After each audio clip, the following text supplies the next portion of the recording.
2026 കേരള നിയമസഭാ തെരഞ്ഞെടുപ്പിൽ LDFിനുണ്ടായ പരാജയത്തെ തുടർന്ന് പിണറായി വിജയൻ മുഖ്യമന്ത്രി സ്ഥാനം രാജിവെച്ചു. നിയമസഭാ തെരഞ്ഞെടുപ്പിൽ മൂന്നാം ഊഴം തേടിയിറങ്ങിയ ഇടതുമുന്നണിയെ പിന്നിലാക്കി UDFിന് വൻ വിജയം.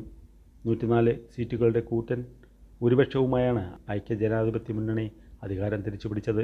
LDF 34 സീറ്റിലേക്ക് ഒതുങ്ങിയപ്പോൾ ചരിത്രത്തിലാദ്യമായി 3 സീറ്റുകൾ നേടി NDA നിയമസഭയിൽ സാന്നിധ്യം ശക്തമാക്കി.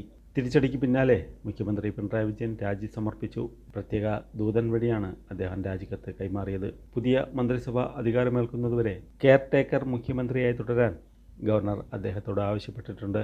ഇടതുപക്ഷത്തിൻ്റെ ഉറച്ച കോട്ടകൾ പോലും UDF വൻ വിജയം കരസ്ഥമാക്കി. ഭരണവിരുദ്ധ തരംഗങ്ങളിൽ ഒട്ടുമിക്ക മന്ത്രിമാരും പരാജയപ്പെട്ടു. മുഖ്യമന്ത്രിയുടെ മണ്ഡലമായ ധർമ്മടത്ത് പോലും പതർച്ച പ്രകടമായിരുന്നു. ആദ്യ 6 റൗണ്ടുകളിലും പിന്നിലായിരുന്ന മുഖ്യമന്ത്രി വോട്ടെണ്ണലിൻ്റെ അവസാന ഘട്ടത്തിലാണ് ലീഡ് പിടിച്ചതും കഷ്ടിച്ച് വിജയിച്ചു കയറിയതും. UDFിന് 104, LDFിന് 34, NDA 3 എന്നിങ്ങനെയാണ്. വികസന മുരടിപ്പിനും അഴിമതിക്കുമെതിരെയുള്ള ജനവിധിയാണെന്ന് UDF നേതൃത്വം പ്രതികരിച്ചു.